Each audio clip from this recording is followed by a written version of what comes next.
Once you sell drugs, your product is gone, but you can sell a child over and over again. I lived in Vegas for 20 years. I know it's a hub for trafficking. The younger, the better.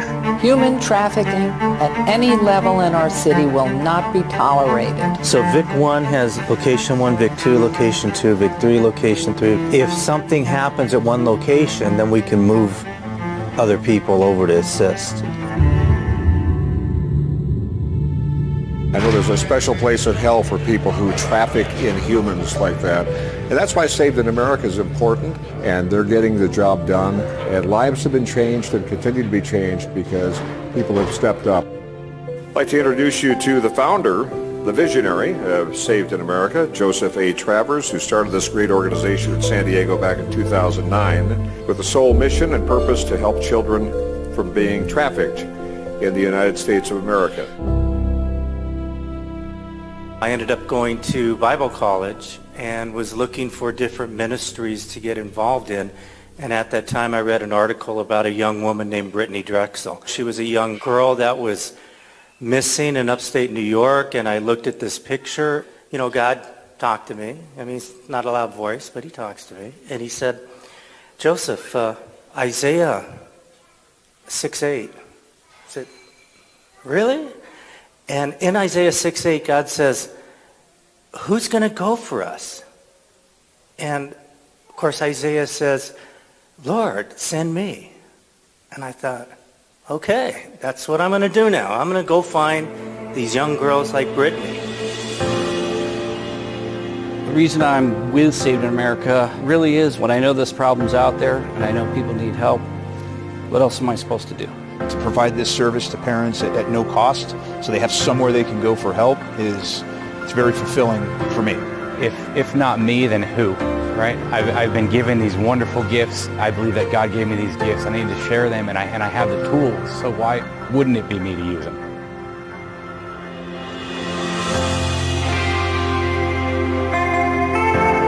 I'm not exactly sure what went down at her mom's house. CPS took her, and she kept on running away. Her mom said she didn't want her and just let her go to the streets of Vegas at 15.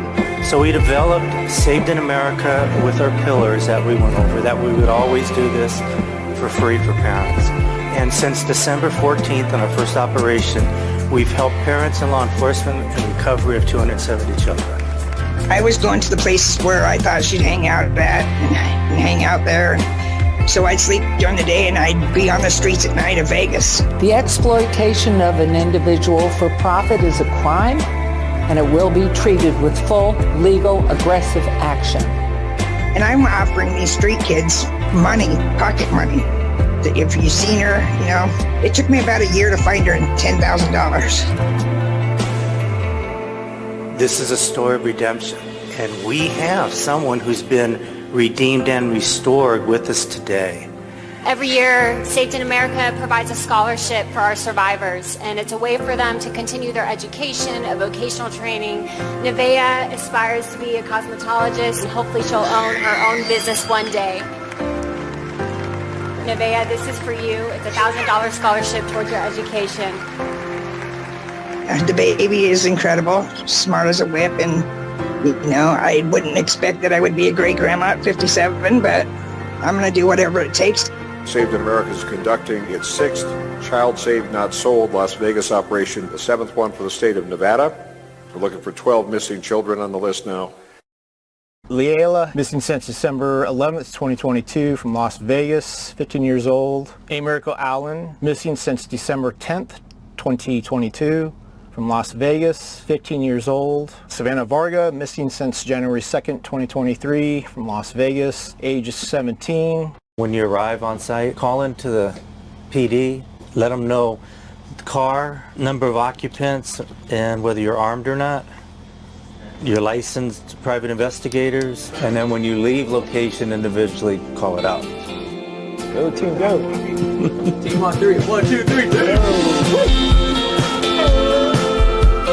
I learned about Saved in America, and I thought, oh my gosh, heroes who actually hear the cries of the parents when a kid goes missing and they understand what that means. They've all come out here, they've taken time out of their personal lives, taken time away from their families to come volunteer. Like we said, they're not getting paid to be here. They're doing this out of their belief in the mission and the good. For all of you that I've had the pleasure of getting to know, you're all amazing people that have done incredible things in life, but I think the best thing that you could do is just show your heart through your efforts of doing stuff like this, and I can't thank you all enough. I'm very happy to work with each and every single one of these very just wonderful people behind me. Thanks for what SIA does. My hope and dream is that we don't need organizations like SIA, that we rid the country, right, of this tragedy.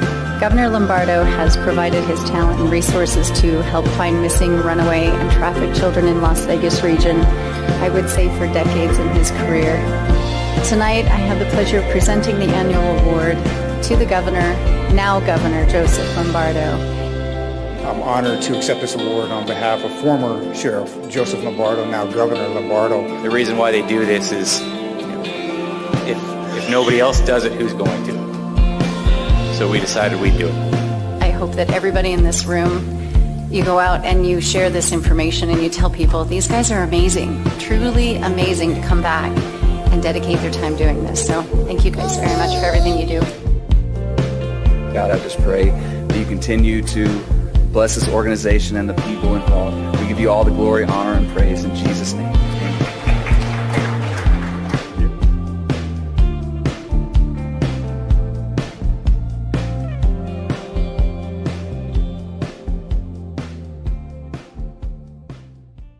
Hey guys, good morning. How y'all doing? Morning. Before I do anything, I want to talk about Nevaeh really quick. You see Nevaeh and her baby? When we recovered Nevaeh, she was pregnant and her pimp was ready to take her down to get an abortion. And we got her that morning before he could do that. And there's a child. There's a Lord. Beautiful. Awesome. So if you please, before you leave, grab one of these flyers. It just talks about what we do and who we are, and then go on the website so you know we're very capable. We're all former police officers and special operators, Navy SEALs, Marine Raiders. We even have a member of the British SAS, so we bring tea with us with the coffee. And we all become insured, licensed private investigators. So make sure you grab this, and the most important thing to remember from this is spread the word. If you know anyone who's missing a child, anybody at all, for free, call us and we will go get their child. So we've done that successfully at 273 times since December 2014 across the country. So, and as you can tell, Las Vegas is Las Vegas, right? Sin City, yes it is. And they have a trafficking problem that is worse than anywhere. The statistics, and you saw Mark Morgan, President Trump's last appointee to the Border Patrol. Him and I had several conversations. He's spoken at 2 of our events. And it's so much worse than I could even tell you about. It's really bad, and we're going to get into that. So what I did like, actually I loved it, the worship. You notice how all the thankfulness there and the gratitude? Because, that is really God's perfect will for us. I mean, 1 Thessalonians 5:16, rejoice always, praying without ceasing, in everything give thanks, for this is the will of God in Christ Jesus for you, is thankfulness. So how does this happen? How does this evil, as your pastor's talking about, this evil beneath us, how does this come about? Well, if you go to one of my favorite books in the Bible, and book of Romans, and you go to chapter 1, and starting on verse 18, you'll find out that because they knew God, they did not glorify him as God, nor were thankful. Now you see how that correlates? If God's will is for you to be thankful in all things, and now you're not thankful. So if you're not thankful, can you be in God's will? Absolutely not. For every moment you must be thankful, because The minute you cease being thankful, now you're out of God's will, and you could be an instrument of the enemy or your own flesh. Because what do we deserve, really? Hell. Hell. We don't deserve anything. Nor can we do anything. I could stand here and I can say, oh yeah, I got all these special operators, man, and we went out and helped 273 kids. We didn't do anything. I can tell you, and I've told NBC Nightly News, I've told HBO Vice, all these major Fox News, I don't find the kids. God finds them and tells me where they are. That's how this works, because we can do nothing of ourselves. And the more we find that out, and the longer you're a believer, I believe, is you realize that there's nothing good in you at all. You're saved for whose purpose? For God's purpose. And that's what led us into Saved in America. So you find out, okay, where's this evil come from? And if you read further on Romans 1, now you're going to read about all the evil when you're not thankful. And that's the first step. That's the first step to go into evil, whether you're a believer or not. I mean, we just read that because they knew God. And of course, you know that there's no excuse not to know God because of his invisible attributes. Okay, so there's no one anywhere on the face of any planet for the last 6,000 years is going to say, oh, well, I didn't have a chance. No, God says you do. Now, how he does it, we don't know, because where in the Bible does it say that we must understand what God does? It doesn't. The Spirit is understanding. The Holy Spirit is understanding. We have no understanding. It's too far beyond us. So that evil that we're talking about, and I want to use the word sorcery. And sorcery comes from the Greek pharmakia, as you've probably all studied. If you haven't, it's a very good study, it's a real simple study. But you look for the word sorcery in the Bible, pharmakia.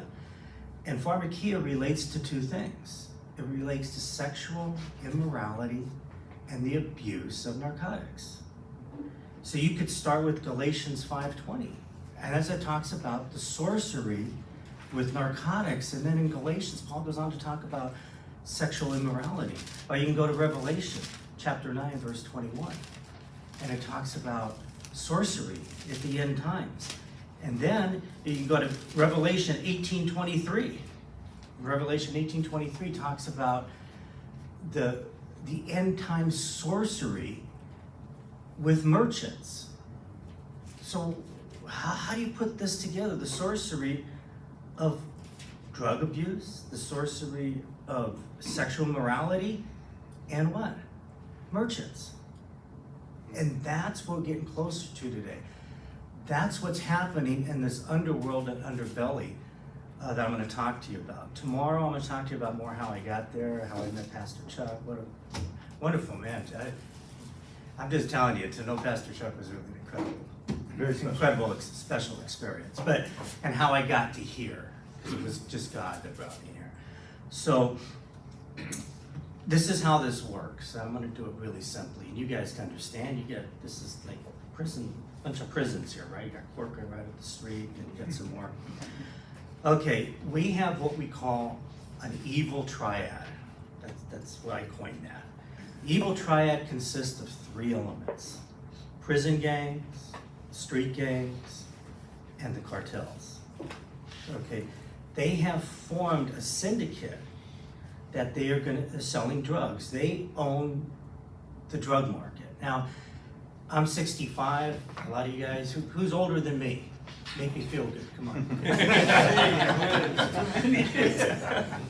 I'm 65, and I remember the days that I was a surfer. Grew up in Carson, California, near Compton. One of my neighbors was heavyweight champion Kenny Norton.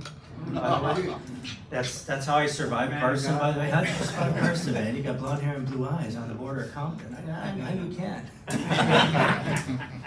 So I used to it was a 2-mile drive on my bicycle, taking a surfboard down to Hermosa Beach, right, to go surfing.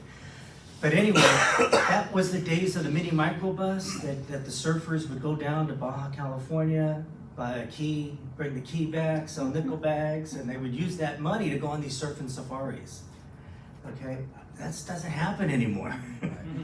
No, everything's organized. The crime is organized. You can't go sell nickel bags or you will get beat up and robbed or die or both. Okay, because the street gang members have been given that permission to be the distributors of the drugs from the cartels. Now, how do they enforce that? Well, I was in law enforcement, 1980s, worked in East LA, South Central LA, gangs and narcotics, with something we call the MA. You guys all heard of the Mexican Mafia, Nostra Familia, up north, Black Guerrilla Family, the Aryan Brotherhood. All these prison gangs decided that they needed to make money, and the requirements, by the way, to be anybody know the requirements to be a prison gang member? You might, maybe, you would. Two requirements, or three requirements. Number one, you must be a street gang member, been jumped in a street gang. Number two, you have to be a heroin addict. And number three is you have to commit a murder for the prison gang. Okay, and who do they kill? They kill the street gang members that haven't been paying their tithe or their taxes to the prison gang. Because what happens, there's guys like me, and I brought my son, he's our law enforcement liaison, he's a law enforcement officer in Virginia. There's guys like us, any other LE former law enforcement here, that, you know, we work hard to put these guys in prison, right? So eventually they're gonna get caught, and they know it. So when they get to prison, if they haven't been paying their taxes, what happens to them? With the green light on. It's a green light, it means it's gone, your days are numbered, man. That's over. You know, the writing on the wall is what you're going about, right? Your days are numbered. So that's how they control that. And what happened is a few years ago, and back in the, I would say around somewhere in the 90s, we can't really pinpoint it, but the cartels made a truce with the Aryan Brotherhood and Mexican Mafia that because of the war on drugs back in the 80s, now all these cartel members were starting to go to federal prisons. And they wanted protection, because who owns the prisons? We don't own it. This is like the border, right? The prison gangs run the prisons, like the cartels run the border. So they formed an alliance, and so the cartels give the tally sheets, the books, to the prison gang members, so they know what street gang members are distributing their drugs, so they know how much taxes they get. And for that, they protect the cartel members if they end up in a prison. So they get that pretty well. That's a simplified version of it, but that's kind of how it works. So then in 2008, something uniquely happened. The new administration came in and opened up the borders. So what happened? The cartels decided we're going to start bringing the menu of child sex into our organization. And that's where, if you haven't heard about it, say even 15 years ago, child sex trafficking, now it's a big issue, because that's when they decided to do that. And as you saw in the video, my friend Mark Morgan, he was telling me about the girls that are being trafficked. For example, the National Center for Missing and Exploited Children says at any one time there's 300,000 missing children in this country. There's a study by Dr. Amy Carpenter from University of San Diego, which says that 1/3 at least of all runaways get trafficked. So if you do the math, how many girls, as we're speaking here, are being trafficked in this country? American girls. 100,000 as we're speaking here. There's 100,000 kids. We're looking for 2 of them right now. We're gonna put it up here. There's 2 girls missing from Danuba, a 15-year-old, and in, Porterville? Yeah. A 13-year-old that are missing. And we've actually, I just got this text while I was just here. We think we got the gangster that has the 13-year-old, so we're following him. So anyway, Mark was telling me, he says 100,000 American girls, because there's probably twice that many foreign girls that no one can call the police, because you all probably know how the cartel works, right? So let's say you're somebody in Honduras, and you want your kids to come over the border. How does that work? You have to pay what they call a coyote, a member of their cartel, to get you across the border. If you don't go through the cartel, you do not get across the border. just doesn't happen. And so what happens is, so if somebody sends their 13-year-old or 12 or 14 or whatever girl to come over the border from Honduras, and the cartels, who are the traffickers, give the girls to the gangsters, right, to sell, who are the parents going to go to? They know if they go to the cartels, I mean, if they snitch on the cartels, what happens to them and their family in Honduras? It's just done. Your days are numbered. And that's how they control that. And because they finance it all through the same routes of narcotics. If you look right now and you see #1 state for child sex trafficking is Texas. Also the #1 state for narcotics trafficking. Look for the #2 state for child sex trafficking. It's California, San Diego corridor. It's why? Because there's more perverted men in San Diego than the rest of the country? Probably. I mean, you would think, why? No, it's because the routes of narcotics trafficking have already been developed. So now they're running the girls through it. And the #3 is in Florida. So the routes from California go all the way up to Vancouver, Washington, from Texas all the way up to Chicago, and from Florida all the way up through New York and further up. So what happens? Typical scenario, and I'll just tell you one. We had a young 14-year-old girl, and you can go on our website and you can look up HBO, the one that HBO came with us. It's a 14-year-old girl who was enticed through this cool little computer system that we have. Anybody have a 13, 14, or 15-year-old girl at home? Do they have a cell phone? Try taking that away. Just try it. It's not going to happen. I took it away and they used it, they got one from her friend. Exactly, yeah. The best thing to do, don't use that as punishment. What you do is get some kind of system on it where you can track it, because if something does happen to them, then you can track them through the phone. But the bad guys, though, sooner or later, they get rid of the phone. But anyway, so this is what they do. You have this thing called an influencer now. Anybody know what influencers are? All the young girls want to be an influencer. And you have all these internet things like TikTok and Twitter and Instagram and this and that and the other thing. And what do they want? A whole bunch of friends. They want followers. Because they think if they get 1 million followers, then what do they get after 1 million followers? They get the $1 million bucks. Yeah. And they get to be glorified. I mean, sadly enough. And that's what they're being taught, right? From the show The Kardashians to keep on going, right? To Hollywood, through Hollywood, this whole thing of evil. But anyway, so they get a hold of them, they go from somebody's friend, and then they friend them, and the kids don't even weed out who they know or anything, they just want a whole bunch of them. And that's how they get into them. And then they have private conversations. And then eventually they want to go to a party. So this 14-year-old girl from Utah with 2 of her friends was enticed by a gang member associate down here in San Diego from the 18th Street gang, and ended up, they agreed to run away with them. They the gangsters drove up to Utah, took them, and then took them away. Mom got a hold of me because they were just a runaway. So if you call the police, even here, Visalia, yeah, my child ran away. Okay, they come take a report, put the report at NCIC, and then they'll say, so what are you going to do about it? Well, there's really nothing we can do unless, one, they're going to die because they don't have the proper medication, or if we have solid proof of some type of physical abduction. Other than that, they're just a runaway, but they're not a runaway.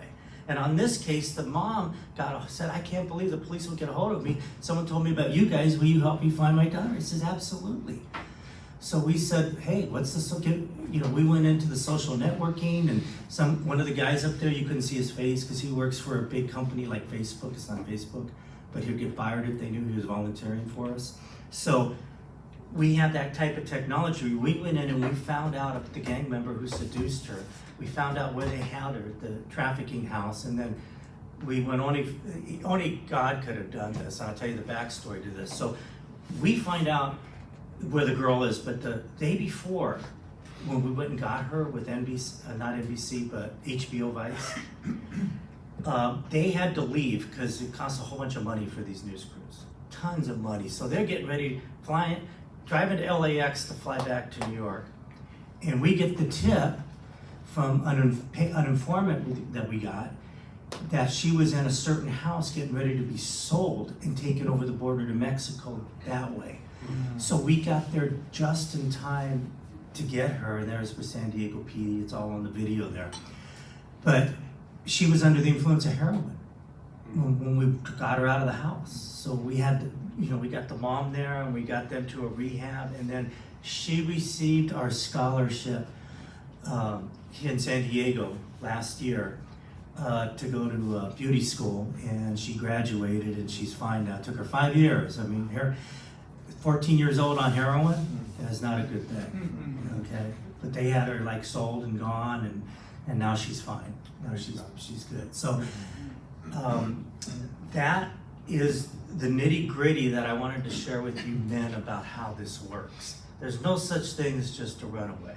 That doesn't work anymore, okay? I have 4 sisters, and when one of my sisters was gone, you get on, not beating hell these phones, get on the other phone and call around the neighborhood, oh yeah, she's at so-and-so's house. It doesn't work like that anymore, okay? Because 30 to 40% of every runaway girl is going to be trafficked.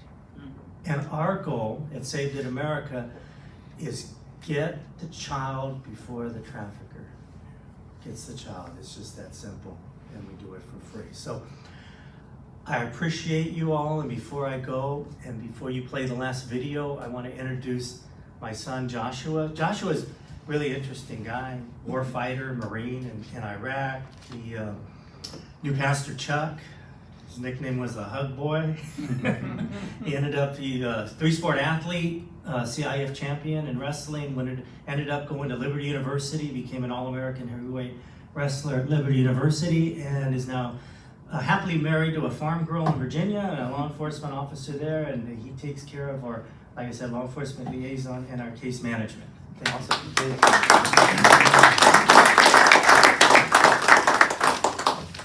Not a very good public speaker, so bear with me. Your size says it all.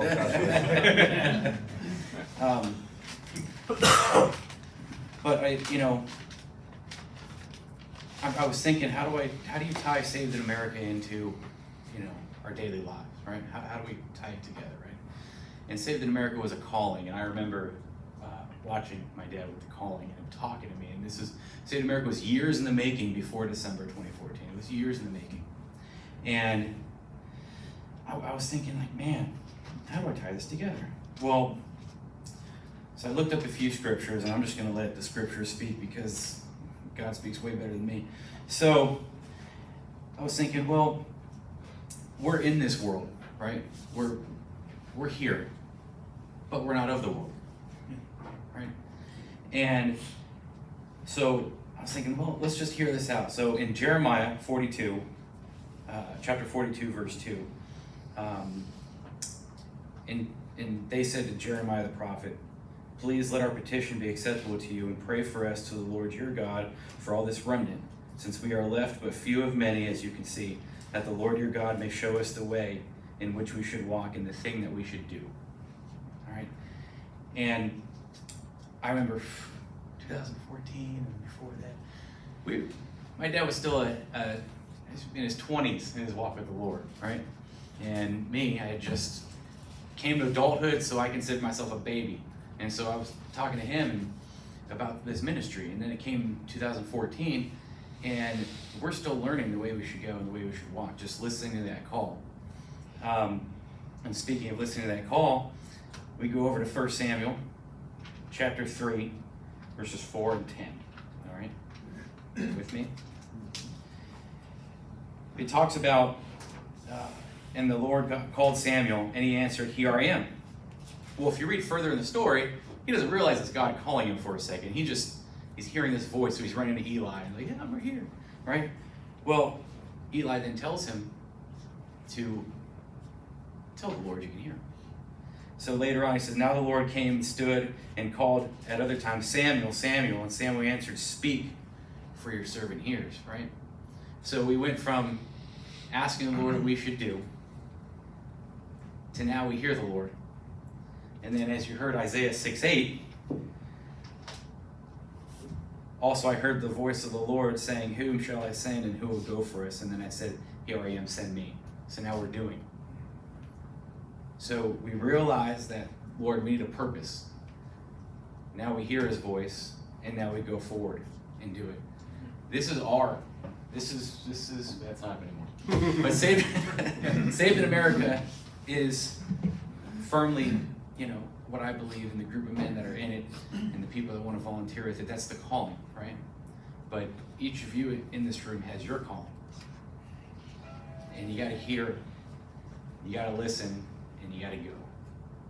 So that's my few words for it. Amen.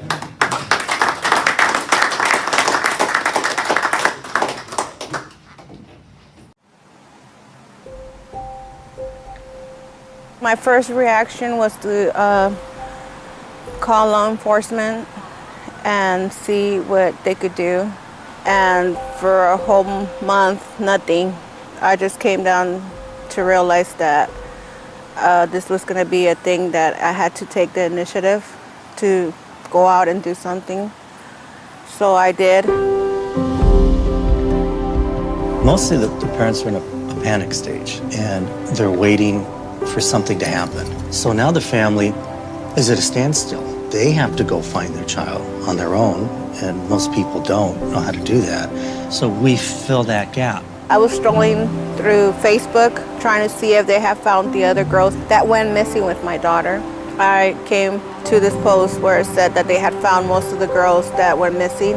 I reached out to Tex Wick, which I had a contact with Susie Rivera. They did not realize that there was another sixth girl that went missing.